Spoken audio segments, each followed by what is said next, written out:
प्यारे छात्रों, इस वीडियो में हम लोग जीव जनन कैसे करते हैं चैप्टर का लॉन्ग क्वेश्चन देखेंगे। तो चलिए, हम लोग चूंकि शॉर्ट क्वेश्चन, ऑब्जेक्टिव क्वेश्चन और इस चैप्टर को हम लोग पढ़ चुके हैं, अब चलिए हम लोग इसका लॉन्ग क्वेश्चन को देख लेते हैं। पहला क्वेश्चन है हम लोगों का, पुष्प का नामांकित चित्र बनाइए, इसके विभिन्न चक्रों के कार्य बताइए। ठीक है, तो देखिए, आवृत बीजी पौधों में नर तथा मादा जनांग पुष्पों में स्थित होते हैं। पुष्प को रूपांतरित शाखा कहते हैं। इसमें निम्नलिखित 4 चक्र होते हैं। कौन कौन? तो ये होता है बाह्यदल, यह हरे रंग की पत्ती सदृश रचनाओं का चक्र है जो पुष्प की भीतरी चक्रों की रक्षा करता है। दूसरा होता है दल, ये रंगीन होते हैं तथा परागन की क्रिया के लिए कीटों को आकर्षित करते हैं। तीसरा होता है पुमंग या एड्रीसियम, यह नर जनन अंग, इसकी प्रत्येक इकाई को पुंकेसर कहते हैं। पुंकेसर का अगला फूला हुआ भाग परागकोश होता है। परागकोश या एंथर के अंदर नर युग्मक या परागकण बनते हैं। परागन में एक सूत्री नर केंद्रक होता है। ठीक है, तो ये हो गया हम लोगों का जो है पुष्प की संरचना, जो हम लोग लघु क्वेश्चन में भी देख चुके हैं कि ये परागकोश कहलाता है, या तंतु कहलाता है, या वर्तिकाग्र है, ये अंडाशय कहलाता है, ये बाह्यदल कहलाता है, ये अंडाणु कहलाता है।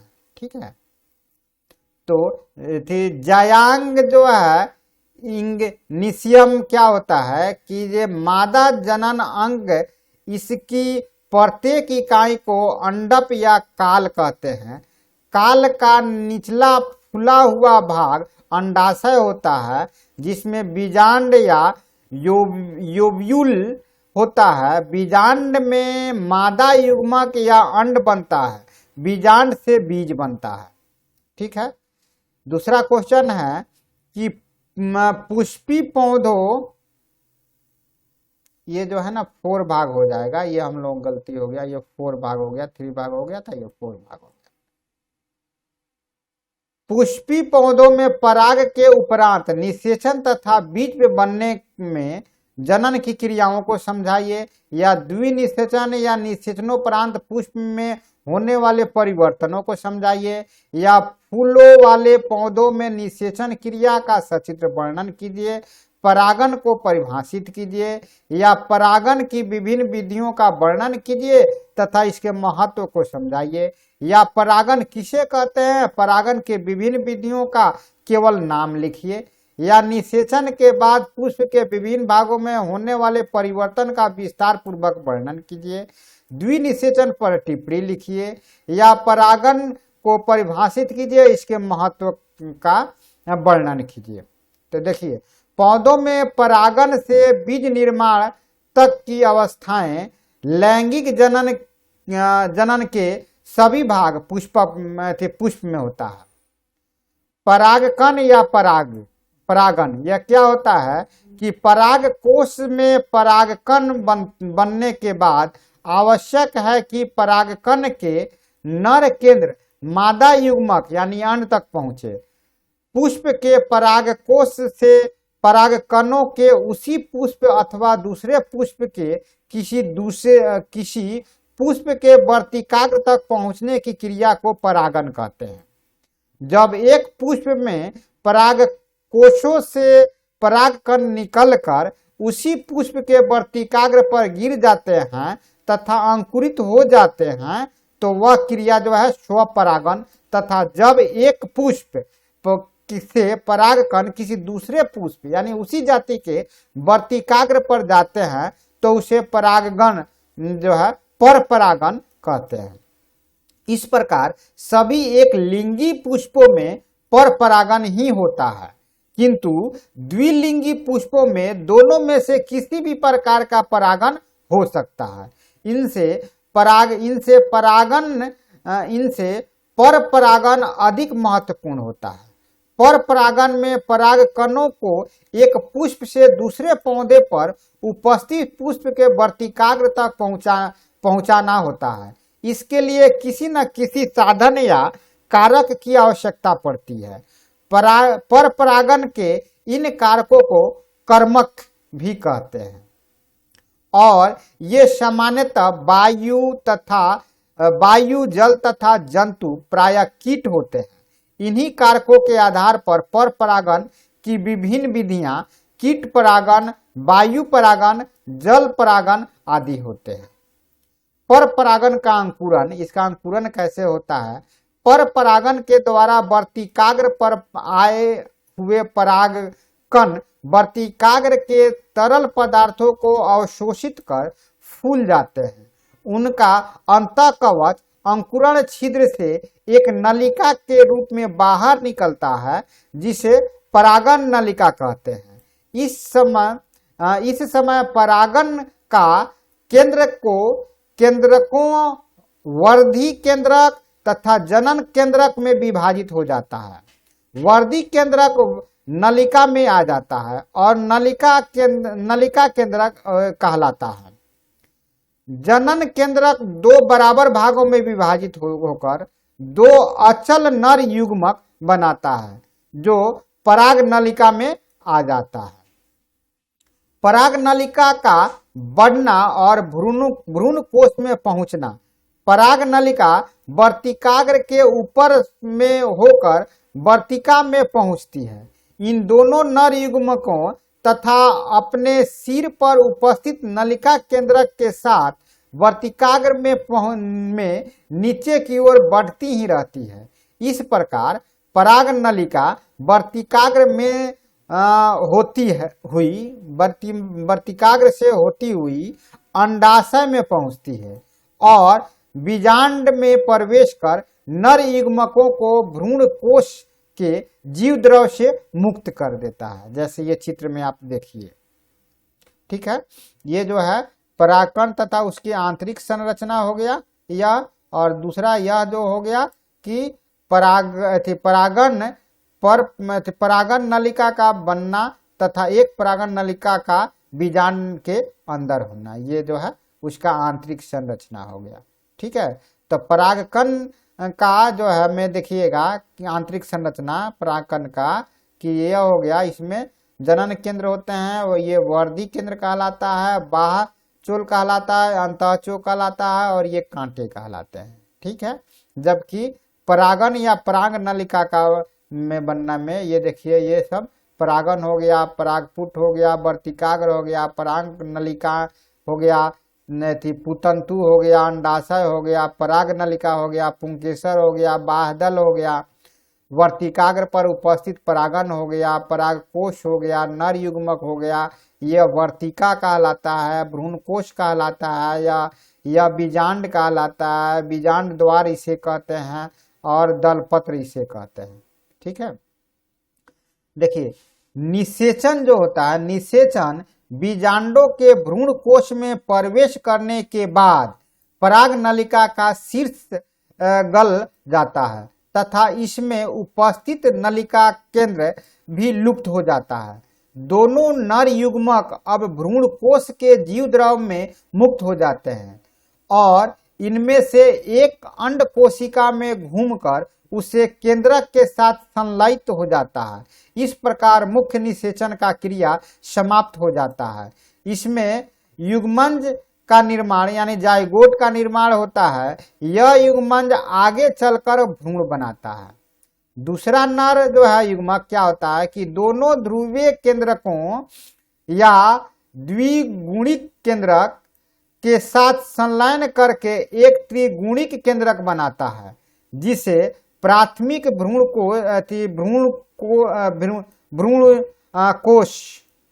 प्राथमिक भ्रूण कोश केंद्र कहते हैं।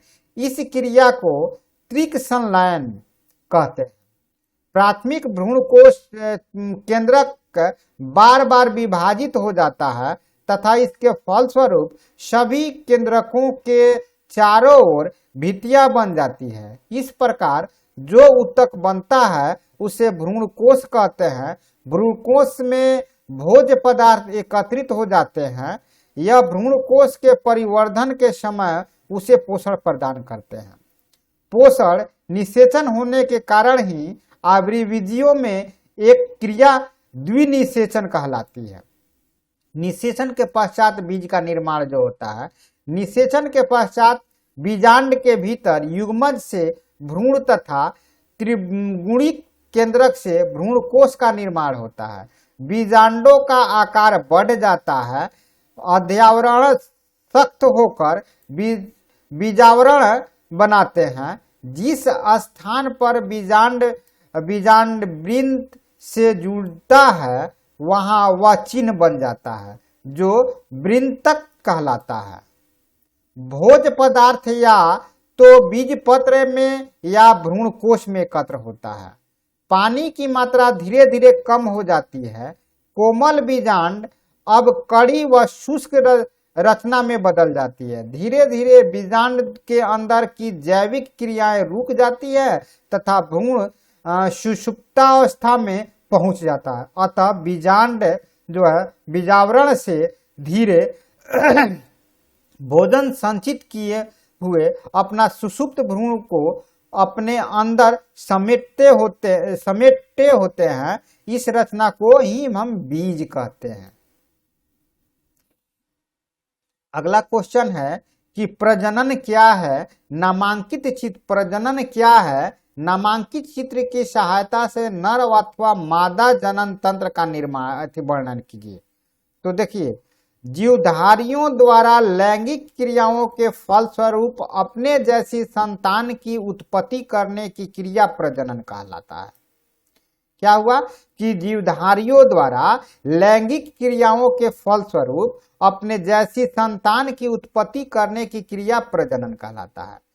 पुरुष यानी नर जनन तंत्र, पुरुषों के जनन तंत्र में एक जोड़ा वृषण तथा अन्य कई सहायक अंग होते हैं। ये निम्नलिखित है। जैसे वृषण हम लोग देखें कि मनुष्य में लगभग 5 सेंटीमीटर लंबे तथा 2.5 सेंटीमीटर मोटे गुलाबी रंग तथा अंडाशय तथा अंडाकार 2 वृषण पाए जाते हैं। ये वृषण उदर गुहा के निकट 2 छोटी छोटी थैलियों जैसे रचनाओं वृषण कोश में उपस्थित होते हैं। वृषण कोश उदर गुहा से वंक्षण नाल द्वारा संबंधित रहते हैं। वृषणों का उदर गुहा के बाहर वृषण कोश में उपस्थित होने का यह लाभ है कि शुक्राणु उदर गुहा से अधिक ताप से बच जाते हैं तथा वृषण कोश के कम ताप पर इसका परिपक्वन सहज हो जाते हैं। प्रत्येक वृषण की संरचना एक पेशी से युक्त लचीले वृषण खोल के अंदर संयोजी ऊतक से बने पिंडकों से होती है। प्रत्येक पिंडक में अत्यधिक कुंडलित शुक्र जनन नलिकाएं एक ढीले संयोजी ऊतक से निलंबित होते हैं। इन नलिकाओं के अंदर जनन एपिथीलियम कोशिकाओं में शुक्र जनन के द्वारा शुक्राणुओं का निर्माण होता है। दूसरा क्या होता है, अधिवृषण या एपिडिडाइमिस। यह होता है कि प्रत्येक वृषण से चिपकी एक लंबी संकरी व चपटी संरचना होती है। यह लगभग 60 मीटर लंबी होती है। अत्यधिक कुंडलित नली होती है जो वृषण की अपवाह नलिकाओं के मिलने से बनती है। इसका निचला भाग लचीले तंतुओं के बने गुबरनैकुलम नामक गुच्छे द्वारा वृषण कोश की पिछली भित्ति से जुड़ा रहता है। इसी प्रकार के लचीले तंतु एपिडिडाइमिस के ऊपरी भाग को वंशक नाल में होकर उदर गुहा की पृष्ठ भित्ति से जोड़ते हैं। इन्हीं जंतुओं के साथ वृषण से संबंधित धमनी, सीरा, तंत्रिका आदि भी वक्षण नाल से होकर आती जाती हैं। ये सभी संयोजी ऊतक के साथ मिलकर छड़ जैसे आकार का वृषण दंड बनाते हैं। अगला होता है शुक्र वाहिनिका।